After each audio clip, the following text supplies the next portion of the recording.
you been? I've been great. I miss freaking playing with you so much. I miss playing out. Like that's probably been my hardest thing too with all of this quarantine. How are you handling like what the projection's going to be for how long before we start playing again? I try not to think about it because when I do think about it, it's a little depressing because not only like the just awareness of people that are fearful of, the virus and that there's no vaccine yet, but also just the economic hit. Like, I know that everybody teases like, oh, when this gets lifted, we're going to the restaurant, we're going shopping, we're doing all this stuff. But also, too, like, we don't know how long this is going to last. And realistically, it's going to be longer than any of us want it to be. So the fallout of that scares the crap out of me, honestly, of like, how many people are not going to be able to bounce back from it personally, and then, venues, all the stuff. Yeah, yeah, right. Yeah, like I said a little bit ago before we started, I haven't been out of my house in like 3 weeks, off my property. And like I walk past my car, like I said before, I walk past my car, and usually when I'm going out into the garage and I walk past a certain area, it's because I'm loading gear. I'm throwing a bass into my car and taking off, and I walk past the car with putting anything in it, and I'm like, wow, I haven't gone out in a long time. Yeah, it's kind of it's a weird time. It's a very, so.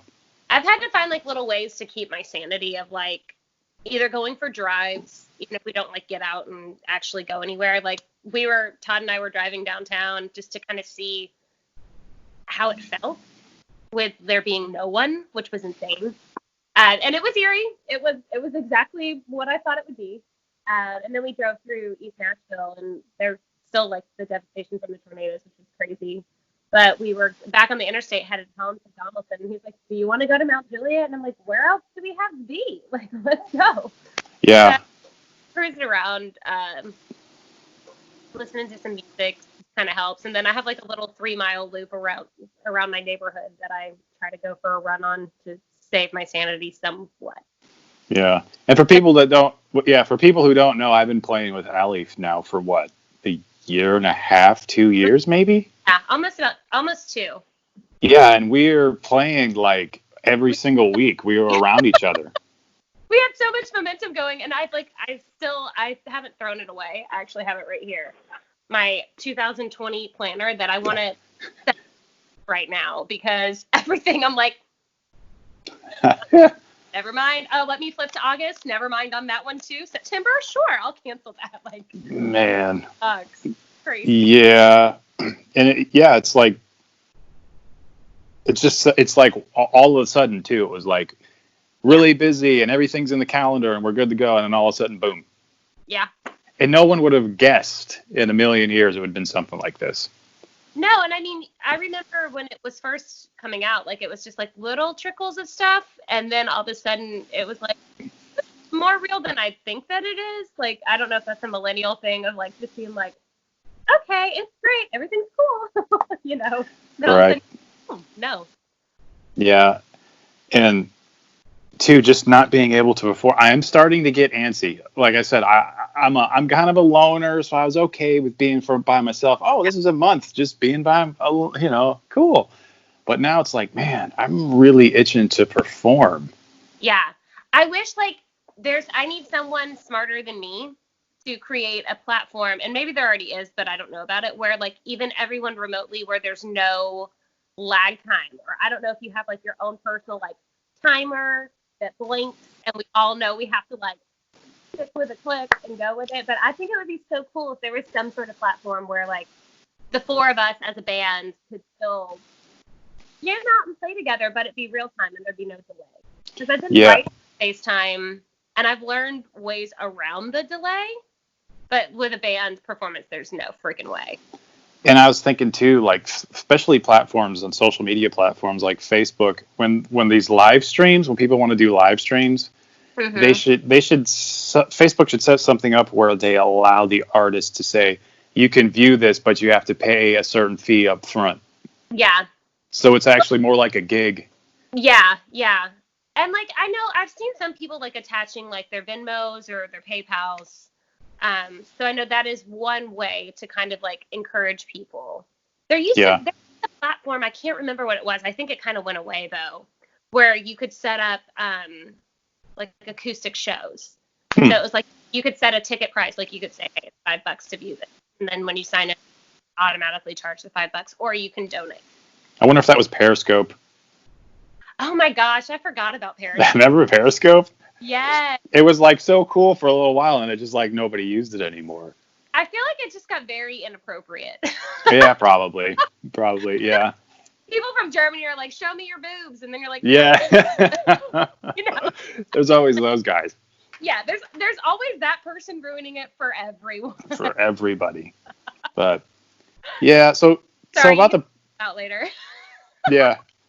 So with the performance thing too, I was like thinking before we got on here, your self-confidence level on stage and the way you handle yourself, it's very rare to have someone with that much confidence and not having to worry about anything. Like for me, I'll be in a lot of situations where I'm not sure if the singer's going to be able to handle the crowd. So it's like, so I'm like hovering and waiting what I got to do. But with you, there's none of that. So it's got to be more than just, oh, I've done it forever and that's why it's easy. But like, why? What is that? Where's your confidence come from on stage? Okay, so it's so hilarious that you of all people asked me that question, because one of my biggest insecurities on stage is playing guitar. And like, because you are so good at what you do, it makes me like, there's a level of consciousness that I have to constantly remind myself, like, don't be consumed about that. Like, but like when we're performing out, I'm like, you can't suck at this. Like, you can't, don't throw them off. So it's funny because one of my like I do have insecurities, and one of them is playing guitar and like fronting in that respect, and being a good bass line for you, for Jonathan, or for Michael on drum. So that's funny. But honestly, there are still situations that intimidate me. It's very random. It's random what the variable is that affects me. Does the intimidation come from the type of gig you're doing? Not so much the crowd, but maybe what's in the contract. Well, actually, sometimes it's like different. I'm very much a perfectionist, and I love to know like. I know. Yeah, and so I think it's more whether it's a venue issue where I know like, oh, this could possibly be screwed up. Ugh. Or like we've done like hosting private events and stuff where there's a lot of things that can go weird. Like those things give me, I guess, anxiety would be the appropriate word. It's not so much an intimidation or a nervousness, but like the uncontrolled variables out of my hands are the ones that I'm like, ooh, whether it's a person, whether it's the venue, whether it's just circumstances. Those are the moments where I think I get like, sometimes you'll see it. Face. And I try to not, like, that's the biggest thing that I try to not let affect me, is like I try to not show that. Right. So it really isn't nervousness from the crowd. It's more just the situations within a given setting. Yeah. Like, genuinely, I think people, I kind of, okay, so growing up, I was a huge Martina McBride fan. Like, she was my queen, my goddess of country music. And screamed her brains out. Loved it. My aunt could not listen to her. Like, could not stand it. And my aunt was also my idol. So I'm watching my, like, in real life personal idol not appreciate my, like, superstar idol. And I remember that moment kind of realizing, like, you can't please everyone. Like, that's so weird. Like, what I adore and respect, she's like, oh, she's yelling all the time. I'm like, yeah, she's great. Are you kidding me? Her songs are huge and amazing and just great stories. And so I think that set the tone for me. And it's easy to forget sometimes, and it's literally something that I'm conscious of. And the more that and especially playing with like you and Michael Green and Mark Lady, like having guys that I know are so good and so great, it's less for me to consciously think of. And so I'm able to let go on stage and not really care and just be myself, because I learned early on that people are either going to like it or they're not. You are either their cup of tea or you ain't. And it's not really on you. It's not anything about your talent. It's not in your control. It's literally just chemistry and whether the person digs what you are or not. Yeah, it's really hard sometimes for people to put themselves out there, because it's like they're haunted with that. Oh, they're judging me. You know. Yeah. So, and also with like the band, in those situations where everybody's taking care of their own stuff within a band, and nobody else has to really worry about other things. When you're at that point, that's a whole. It's amazing. Yeah, it's a whole nother level because everybody can perform. Yeah. I've never had the freedom in performing until with you guys. Honestly, I haven't, because there's always been something I was worried about, or like maybe, in the past wasn't as prepared for or anything. But I mean, bless y'all hearts, freaking all the time where I'm like, you got this right. And you guys do every time. You kill it, no matter what. So like, that allows me to be free and just be like, yeah. And then it's with the flow chick. Yeah, it can be really stifling if you're worrying about other stuff. Yes. Yeah. Very stifling. And people see that on you, and they don't necessarily recognize that that's what that is, but that's what that is. Is there's something that's screwed up that they're not able to put on. You kind of hone in and they say, I can tell that they're not playing. Yeah.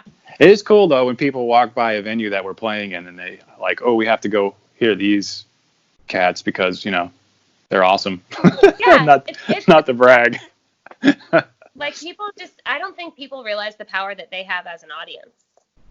To really, it's the slightest engagement. Like I can catch somebody like patting the side of their leg, and I'm like, yeah, that's right. Yeah, that's right.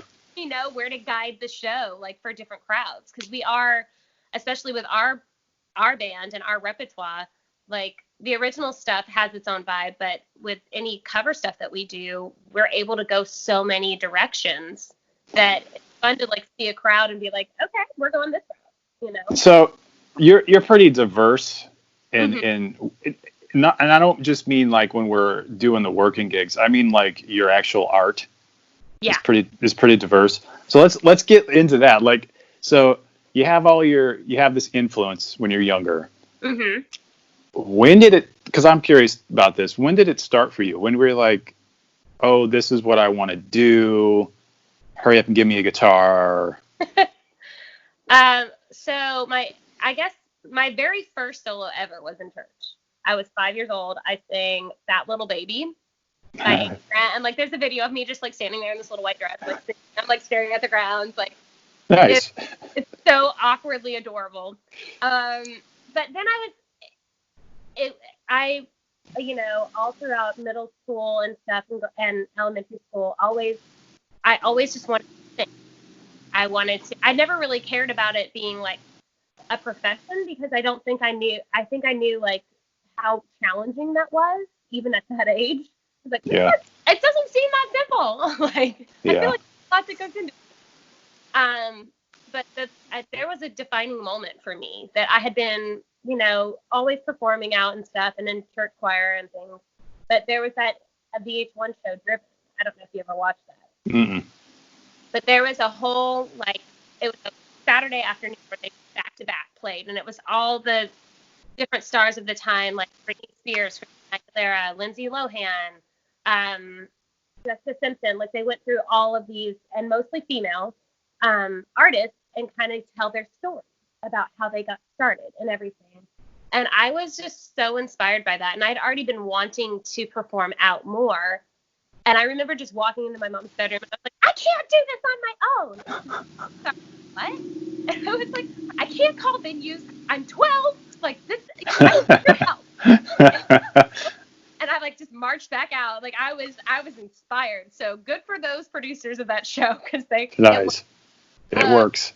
Yeah, but then so she booked me at like a community tent at our local festival a few months later, and I just knew like, yeah, this is what I want to sing. Like, especially growing up, I was like, I'm gonna be a author. I'm gonna be a marine biologist. The singer was always something that I wanted. And I think it was that moment where I was like, this is happening. And then it all just kind of dominoed from there. And I don't know. Did you ever take singing lessons or anything like that? No, I went to like a vocal coach one time to kind of just like as an overview. I went to I think is it Renee Grant Williams? Renee Grant. She's very well. But I went to her after I'd been performing like out for a while, and just to make sure like overview like, am I doing okay or whatever. And she has you do different exercises and surveys you and like put your hands on the small of your back to make sure you're like using your diaphragm properly. And she kind of gave me the green light. She's like, you're breathing right, you're using your diaphragm, you're doing all these things. And I could have kept going, but honestly, we were 4. So All right. Thank you so much for your consultation. Yeah, I know what that's like. Yeah. When I was younger too, I played the same bass. I played one bass for like 15 years because I couldn't afford anything else, It was just that one bass, and I wish I still had it. But you got rid of it? Yeah, I got rid of it.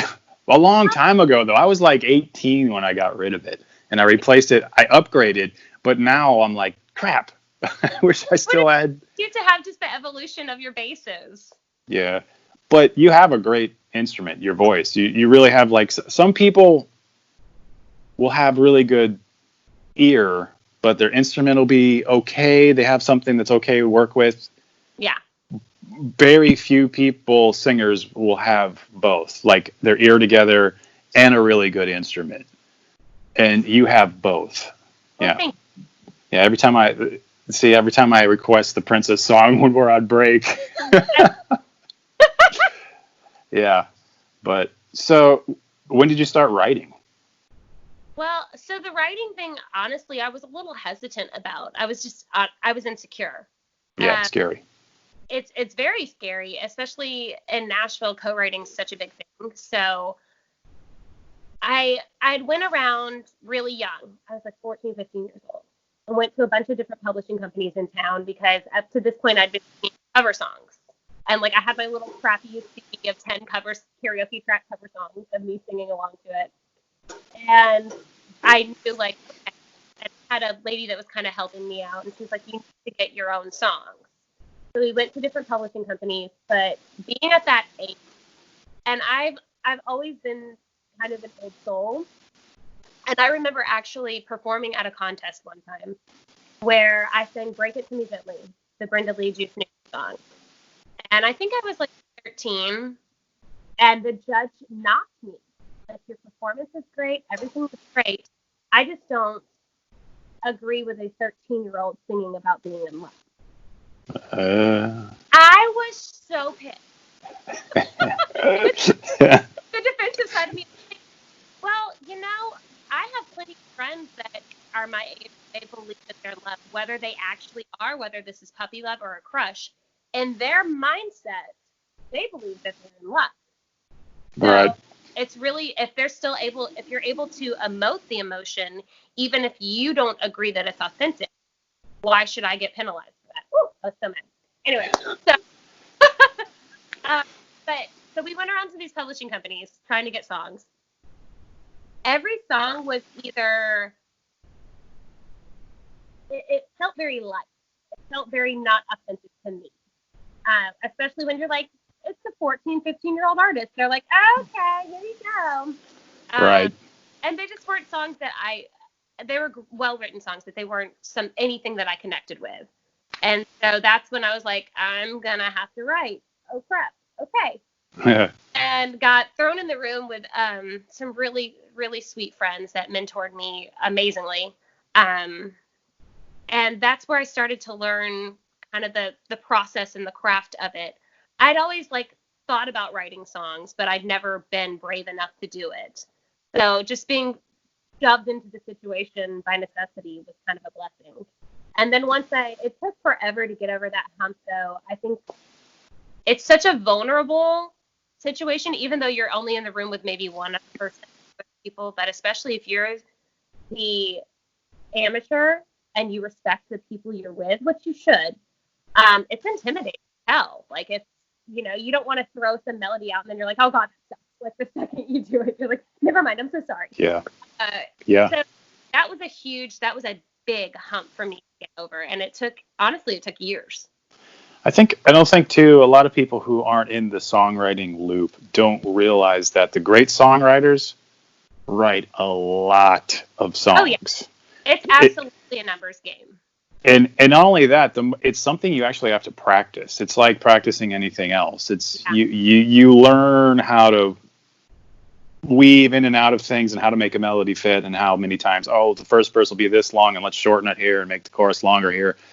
But most people don't realize the guys who have the bigger hits, it's because they're just these machines that just pound out all these songs, put out 1,000 songs and maybe one of them will get used kind of thing. Yeah. I remember, like, there have been times where I've literally written a bad song idea just so I stopped thinking about it. It would just creep on my mind. Like, I just have to write this. I know this is going to suck, but, like, it's kind of that same deal. You have to get a lot of bad ones out for that magic to happen. I'm writing others. I'm writing a record right now, and, man, it was like eight songs in, and I'm like, this is all crap. I that, but okay, continue. Well, I have a concept that I want to do, and they're all like me trying to figure out how to make this concept work. Mm-hmm. And then finally I had this idea, and I laid down this bass track and I wrote a melody over it. I was like, now it's starting to sound like me. So it took me 7 or 8 attempts. Yeah, I get that. And then once you get the ball rolling too on a song, it's easier to get the other ones kind of rolling too. I don't know if that's the same for you. Well, yeah, that's kind of how the song that Not Over You that we play out, one of our originals, that was that song for me. That finally, I had tried all these different aspects and like having different influences. It was easy for something to kind of feel authentic, but not actually be. Because it's like, no, I love Patti Lovelace. I love Ella Fitzgerald. I love Etta James. I love Steve Perry. So, like, there's all these different things that once, like you said, it's where you're like, this is good, but it's not right. Until, like, Not Over You was that moment for me where I was like, this is what I want to do. This is what this needs to be. You ever find sometimes... You ever find sometimes that the ones that come the easiest and the fastest usually are the ones that are the best ideas? Hands down, every time. And that's what I've tried to be more conscious of and going forward, just in life, but also in any artistic fashion. Like, the more, if you're beating a dead horse, like, it might be time to step away. Yeah. And that way with a song, like, I've had moments where I'm like, I feel like we're just forcing this too much and either step away. Like, my favorite thing to do is when that happens is just step away and come back to it. And that's actually what Stephen King does. I read his autobiography, and his like mantra is, I'll write the book and then I will literally put it in a drawer, not look at it for a month. He's like, I want to forget the story. Yeah. And I come back to it and it's a fresh approach.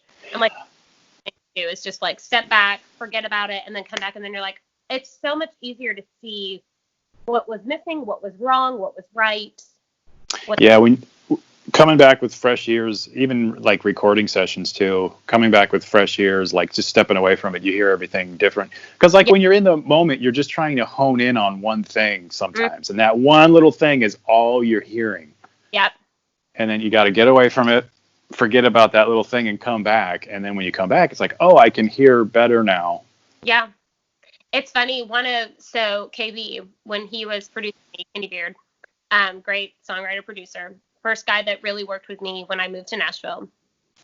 one of his techniques in producing, which I don't know if you've ever ran into this too, and like stuff that you've produced, he would purposely say like, hey, fix this part of this line, so that it was the other part of the line that I did right, because I wasn't focused on that part of the line, and I'd focus on this one, and then all of a sudden he's like, haha, you sang that line right. And I was like,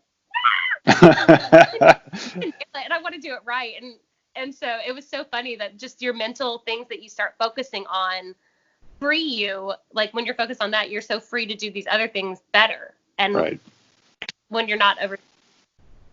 Let's talk about, I'm curious about the co-writing thing too. A lot of times, if you're a new writer, it is good to get a co-write with somebody who's had hits out there. It's kind of like if you're a scientist and you're getting, writing credits on something you're putting out. Yeah. But how much do you sometimes think that maybe sometimes you're in a situation where it's like there's too many cooks in the kitchen when you're writing? So writing is such chemistry. And there have been times where I've been in like one-on-one co-writes where I was so pumped. I wanted this meeting to go so freaking good. And then all of a sudden it was like, oh, this isn't fun. This sucks. Like, this sucks. Like, we should probably never do this again. Yeah. And then I've been in situations where it was weird. One time I had two female co-writers that I adored. And they both had just these vivacious, big personalities. And so I was like, I love writing with you. I love writing with you. Let's all three get together. Like, this is going to be a powerhouse. I was ready. It was a disaster. Like, and they were just too strong. And so there was too many people just pulling it too many different ways. And it's like, okay. And I apologize to both of them. Like, I'm sorry. This is my idea. It's like the band thing, too. Like, sometimes you have to know when to step back. Yeah.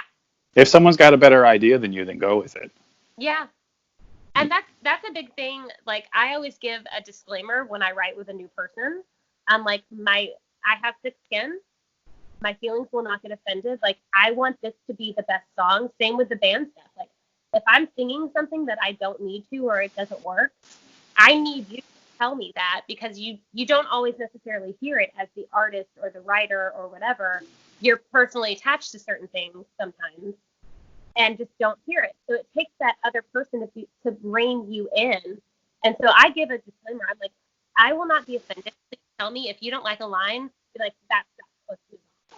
And just, it saves us time, because you just sit there and you're like, okay. And then you go with it. And then you're like, oh, let's go back to that line. And it's sweet to be conscious of people, and there's polite ways to do it. But like, just be honest, be upfront.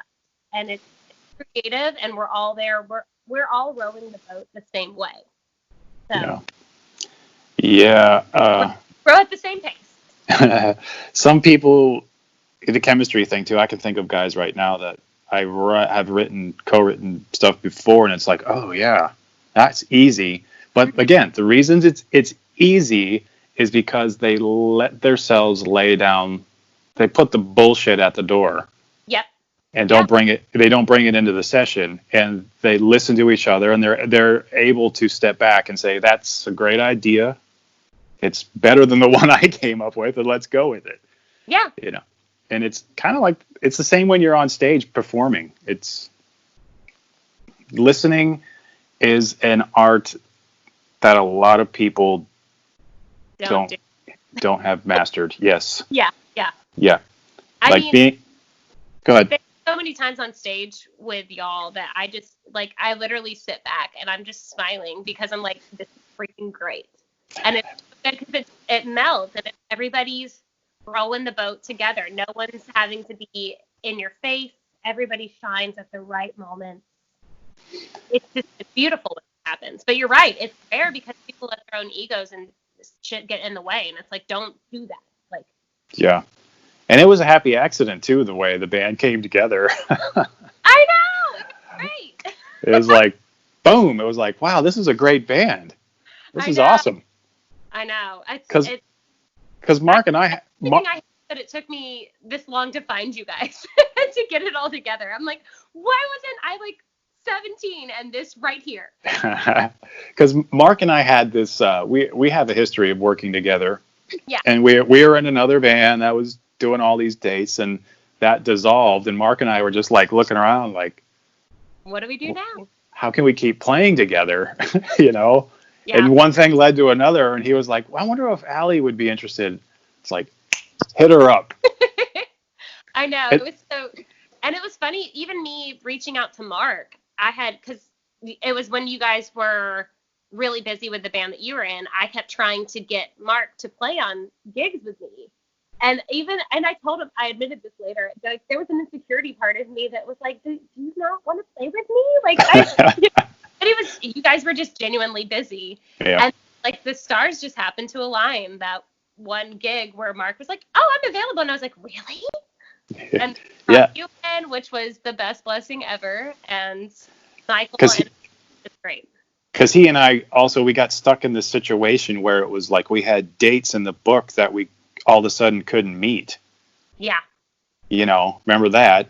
Yeah. And then we got you. And then the first gig we did with you, it was like, this is really cool.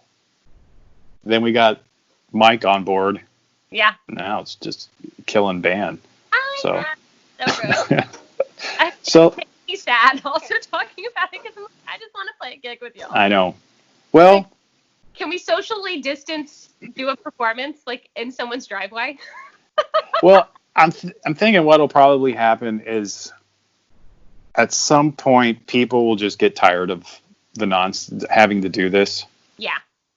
And maybe 5 or 6 months from now, smaller venues will be allowed. Like there'll be no more than 100 people in here kind of thing. Yeah, like half capacity. Like I think things are going to have to eventually open up because we can't sustain a whole country. I mean, if they're projecting, say, a vaccine in a year, which is unprecedented. Yeah. Opening up stuff to the halfway point to that year might be enough of a buffer as far as people infecting others up to a vaccine. I don't know. The numbers are pretty incredible, though, with how much this thing is spread around. I know. I wish, it's so hard for them with the data. Like the one patient 35, I think is what they called her in Korea. She had it. She was asymptomatic. She went to church and infected 1,500 people. Oh my gosh! No. Yeah, that's how fast it spreads, and they just traced it right back to this one girl that was in like China and went to church in Korea. That's so hard. And that's of all the places, so you're trying, I know, right? Probably praying please keep everyone safe, and then all of a sudden. So not outside of all the stuff we're dealing with now, just going back to when it's normal business again. What's some of the bigger challenges you've had to deal with? I mean, how long have you been in town? I've been in town 12 years. 12? Yeah. It's there've been a lot of challenges, especially being a female. I hate to even bring that up, but it has been a deal because with my previous venture, I was with two guys. Yeah. Set up, and I remember leaving that venture and reaching out to people that I had really. Oh, well, it's just you though, and I'm like, it was me before too. So yeah. There's always just different aspects of people's expectations and whether you can meet them or not, and this town and industry is kind of clicky, and it's hard to into that if you're not in that circle already. And I know there've been situations that I was given because I was in that circle, and then there've been times where I've missed out on opportunities because I wasn't in that circle. Yep. So I think that's the hardest thing, honestly, to navigate is the cliques of the industry and being able to validate yourself. And because I've worked very hard to have a good project. I have a great band. I want to give anyone every reason, any reason that I can take away that they wouldn't want to do it, I will take that away. And so sometimes it's still luck, catching whoever that gatekeeper is for whatever the aspect is. Nashville's a small town, and everybody says that's one of the best things about it, and it is. It is. It is. If you're in the clique. If you're in the clique. Yeah. And it's the same is true for what I'm doing as a musician. There's these groups here. They've got their little thing, and the guys that they play. That's the other thing. People tend to call the same people for things because they know what they're getting into when they call them. So it's a bit of a risk for them. Yeah, it's a bit of a risk for them, especially like in a recording situation in the studio. It could be a risk when you've got a lot of money. Yeah. And it's, I don't know if I want to take a chance on this new guy because I got this budget and I don't know how he's going to work in this situation. So they always go with what they know. And that's why a lot of records have the same cats on every single album. Yeah. Oh, yeah. The Nashville sound. And even in the jazz world, there's like 8 or 9 guys. They're, from guitar players, bass players to drummers. Mm-hmm. And they play on everyone's record. Yeah. And I'm not dissing them because they're phenomenal musicians. Yeah. But there's only so much where I can listen to the same record. Yeah. Every time I listen to a new album, you know what I mean? Yeah, where it all has that undertone, and that's something that I watched happen when I was in a publishing venture. It was the same deal. Like there were these key guys that one of the main people at our publishing company would always go to when they would set up a session. And that was something I noticed. I'm like, there's literally nothing wrong with what they're doing. It's right. They're badass. But it all sounds exactly the same. Like, yep. And you almost get into that rut of thinking that it should. And it's like, no, it doesn't have to. It can be beautifully different and unique. Yep. And those are the times where somebody does, break that mold and do something that they're like, holy crap, this is amazing. And it's like, yeah, because you switched up the variables. You used paprika this time instead of salt and pepper. Like, it's great. Yeah, I know for me, rather than trying to bust into those circles, that's one of the reasons why I became a leader for my own stuff. Yeah. Because it was like, well, if they ain't going to have me, screw them. I'll do my own thing. And it was actually the best thing I ever did. Yeah. And working with younger guys who are hungry, who aren't in really any cliques of their own, but they're phenomenal musicians, is awesome. Mm-hmm. And it's new, it sounds fresh, they have great ideas. Mm-hmm. They're not jaded. Yeah. And you don't jaded people? I mean, you hang out with me still, so. I know for me, I try not to be jaded too much. Yeah. What are some of the things that have gotten you, if you were to say, oh, I'm jaded, what are some main things that make you jaded? I think, so with KB being my mentor, he'd been involved in so many different aspects of getting artist record deals, touring, dealing with radio, dealing with, PR and all that stuff, that he was so blunt, freaking honest with me that it made it and he would just be like, oh yeah, there's this. Oh yeah, you're in an uphill battle right now because of being a female artist. He would just say things, which I was grateful for because it cut through all the BS. But at the same time, shit, it would really be fun to be like Snow White in the forest and just be like, oh my God, I'm just singing. This is great. Yeah. I see those people and I'm like, that looks fun. Yeah. That looks so interesting. So just, there have been just different aspects of, record deals, promotions, even social media that I know, even, and for instance, TV shows. People are always like, well, why aren't you on The Blake? Well, why aren't you on America's Got Talent? Why aren't you on these things? And there's so much more to all of those that people don't realize.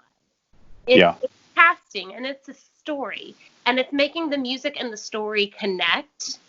And so I learned that was like a puzzle piece. You have to be, this person with this story and this combo, but that has to fit into this whole episode of what they're doing. So there's so many times that it's not against knock against you, this person, this person, this person, but they needed this guy, that guy for this episode. And so there's just so many aspects of things are bigger than what they seem. You know, radio stations sell advertising. That's what they make their money on. So it's not as, things aren't as organic as they used to be. And knowing that is one of the biggest things that I fight every day in multiple. How do you feel about that? How do you feel about something like American Idol in that whole concept from someone who's actually an artist? Yeah. I think there's benefits and drawbacks. I think it's an immediate platform that you're put in front of somebody and you're able to get exposure that takes years to do. Where I think the drawback is I think they've saturated that market so much, and the criteria for it as far as being prepared for that situation is not as high. So these people go on these shows, they're adorable. You love them. They sing their butt off. But they haven't put in the years of writing, recording, having a band, all these things. So you watch every season, there's 20 people that get these amazing followers from this platform, but they can't back it up because they were just yanked into this amazing situation. So there's benefits because, hey, you now have 50,000 followers on Instagram, but then also, oh shit, I don't have a project, I don't have a band, I don't have a sound, and then they're noobs. They're noobs. Yeah. They're noobs put in. The people that you see work from those shows are typically people that have already put in that work and they know what they are. And here's the problem that I've had with shows like that. Mm-hmm. And I feel like they don't carry as much clout right now as they used to. Mm-hmm. For people who aren't musicians, just your regular Joe Schmo on the street, they assume that is the pinnacle of what it is to be a musician. Yeah. And that is that's made me a little jaded. I've had people tell me I should go on American Idol, and it's like, no. But for them, they think that's like the top. Yeah, you've made it if you did that. And it's like, no, you've just been given a very good leg up, but Mm-hmm. you have to have a project and success. Like, you have to be Kelly Clarkson. Yeah. You have to have this magnificent voice and a sound and be able to develop that. Otherwise, you're going to be forgotten. Yeah. Did I ever talk about the gig where I got hired because a girl from The Voice fell out? No. Oh my God, this is great. So, super last minute, I get called for this gig, and I wasn't offended. I was like, it was like a Sunday afternoon, like 4 o'clock. I was like, yeah, I'm free, cool. And so I go, and I dressed up more feminine than I normally would because it was at a really nice venue, like super fancy. Sure. So I curled my hair, had it all like bouffanty, and wore this like flowy dress. Yeah. And doing my thing. And these people kept coming up to me and being like, I know who you are. Oh my God, my daughter loves you. And I was like, I don't think so. And like usually I would be like, no, I think you're mixed up. But that day, I don't know, for whatever reason, I was like, really? That's great. Like, I just went with it. He just played the role. I totally played the role. And so, like, they kept asking me, like, people would come up and be like, so how was it being on the show and whatever? And I was like, oh, it was great. It was a great experience. And like, playing along, well, someone from the venue pulls me aside after hearing it, and she was like, I'm so sorry. Okay, let me give you the background of what happened. We had this girl booked, and she fell out at the last minute, and we reached out to you, and that's what all this, I guess they didn't tell the clientele that that's what happened. And I was like, oh, I don't care. Nice. And the people from the venue were cracking up because this girl was blonde and played guitar, and apparently was kind of, it doesn't take much for people to compare you to someone else, being a blonde female singer and a guitar. And it was just cracking me up. And they're like, do the one you did on the show. And I'm like, oh, I can't for legal purposes. Nice. I totally just played along with it. That's funny. So I was many famous for like an hour and a half on a Sunday. Nice. So talking about so we talked about like what makes us a little jaded, and let's switch it up and go the other direction. What's the thing that keeps you coming back to playing, to the stage and performing? You know, what's the best parts about it? I literally, there have been so many times that in my jadedness, I've been like, okay, because we're not doctors. There's not a clear path for us. The light is not there. Go to medical school, get your degree, do all these residencies, and then you will be a doctor. You're a doctor. Congrats. Yeah. With music, it's not that. And so there have been so many times that I've wanted to walk away and just known the uphill battle that I'm against. And literally the second that I'm like, okay, you can do this. You're gonna be an adult and you're gonna walk away and it's fine. Like you've tried. I can't. I literally can't. Like I've tried multiple times and it won't happen. And I think it's because I know deep down in my soul, like every time that I step on stage, and especially when I'm with y'all and it's so good and I can be that free artist, that feeling, that euphoria is better than any alcohol, drug, anything. That's the best endorphin rush for me. Yeah. The feeling. And then when I look out and I see other people in the crowd appreciating it, singing along, engaged, that is the ultimate. Seeing someone sing along, and especially to your own material, huge. That's my ultimate goal. I'm like, this is why I do this. Yeah. Because of all the blood and sweat you put into that, writing that song too, you know, and then you see it all come together into this amazing piece of work, and then you see other people enjoy it and connect with it and sing along with it. It's awesome. It's like for the 45 minutes or hour you're on stage or whatever it is. It's like someone said, I keep playing because for that hour I'm on stage, I'm a god. I'm telling you, that's that euphoria. Like you are almost invincible, even though you're at your most vulnerable. Mm-hmm. You're invincible at the same time. Yeah. Well, I guess we'll end it there. Okay. I'm hoping that we get to play together soon. I know. I'm just gonna show up in your driveway one day with like a little like. Maybe we could do. We could do like a rehearsal, like with some social distancing rehearsal or something, you know. I'll stay 12 today, I promise. Like, yeah. Play with y'all. But so, all right, Aly, it's been nice. Hope our listeners here, you know, get learn some things, get some pointers. You need to be heard. So, Thank you. I'm hoping this gets you more peeps on board. I hope so. Yeah. So, but all the peeps. All right. I will talk to you later. See ya.